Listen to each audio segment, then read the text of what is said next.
करवा चौथ एक त्योहार ही नहीं, एक संकल्प है।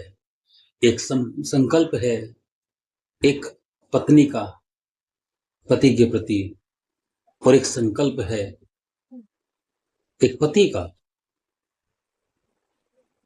पत्नी के प्रति, और पत्नी का पति के प्रति। केवल एक त्योहार ना होते हुए यह एक ऐसा बंधन है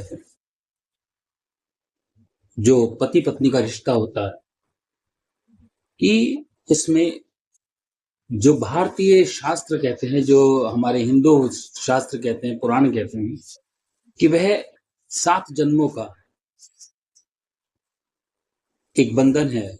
और बंधन को ये मत माने कि बंधन केवल जबरदस्ती किसी ने बांधा है, ऐसा नहीं है। बंधन का जो अर्थ है, बंधन का अर्थ है कि हम एक दूसरे के प्रेम के वशीभूत हैं। तो जैसे आजकल लोग ये मानने लगे हैं, लोगों की ये अवधारणा हो गई है कि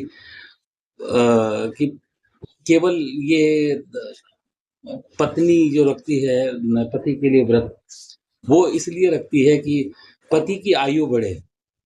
केवल आयु का महत्व नहीं है, पति के जो जीवन काल है, उस जीवन काल में जितने भी वो कर्म करता है, आयु तो महत्व रखती ही है जीवन में, लेकिन आयु के साथ साथ उसके जो कर्म हैं, वह कर्म सुचारू रूप से चलें, और पत्नी के कर्म सुचारू रूप से चलें। ऐसी पति को भी कामना करनी चाहिए करवा चौथ में। करवा चौथ जो चतुर्थी में मनाया जाता है, और इसका जो महत्व है, वो महत्व करवा जो है, वो करवे का महत्व आप जानते ही हैं, शास्त्रों में कुंभ का क्या महत्व होता है। तो कुंभ का जो महत्व है, वही कुंभ इज इक्वल टू करवा, और उसका महत्व है, और उसके महत्व से ही इस व्रत की गरिमा बनती है।